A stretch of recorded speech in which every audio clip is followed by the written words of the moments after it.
You've got 4 A's at AS level, and what are the grades you're hoping to get for the A2? Hopefully 3 A's. I need to get minimum 2 A's and a B. To go to which university? To go to the London School of Economics. Wow, yeah, that's pretty good. Yeah, it's quite exciting if I do get in there. I feel like GCSEs feels like it was yesterday, but it's just such a big journey because GCSEs, then A-levels, and now you're thinking about an institution like LSE and you feel like, you know, it was only a couple of minutes ago I was just sitting like, yes. you know. Time goes. It does. But if you don't make the most of that time when you have the time, yes, you just regret it so much. I mean, you must be a very sensible young person because from my point of view as a teacher, this is where I spend all my time telling people, but it's actually good to hear it from the horse's mouth, yeah, as opposed from the horse's mouth. So that's good. And what are you planning to study at LSE? Politics. Okay. So I'm just doing what I'm passionate about right now. Good. Yeah. So you may one day be an MP for Islington? Or MP, journalism. Study politics. Journalism. I like journalism. Right, I yes. like the media. I mean, in terms of I could. But how come you haven't studied media studies at A level? I wouldn't highly recommend doing media studies at A level. Why not? There's just a general prejudice about media studies at A level. They'd much prefer you to do English if you're going to go into the Indeed, media. yes, because again, I'm not at all a fan of the media studies at all. Because it's okay for some people who probably like it and that is what they're capable of.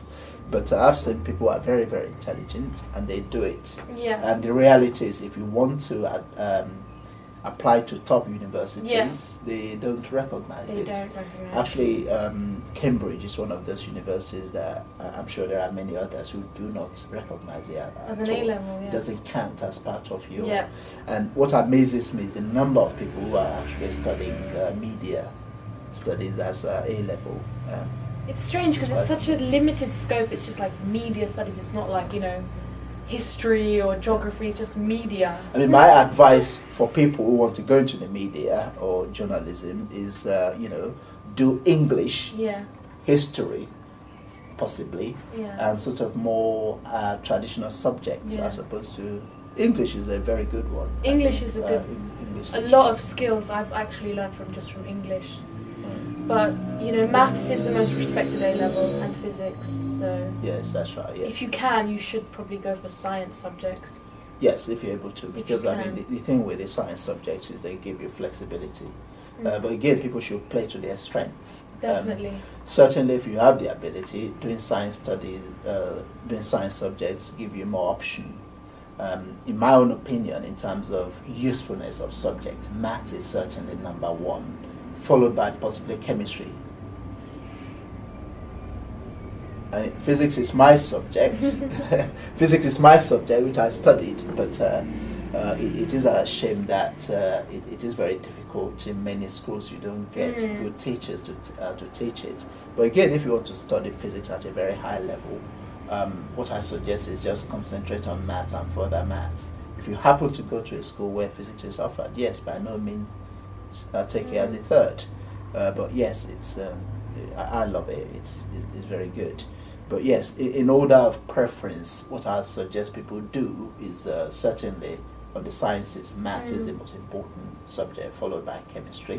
And if you're going to do an art degree or anything else apart from science, English should certainly be your number one subject. And another subject to consider as art, well, in the art or among art subjects is certainly history. History is a good one after English. Yeah. So, yeah. Okay, thank you, Esma. Thank you. Thank you very much.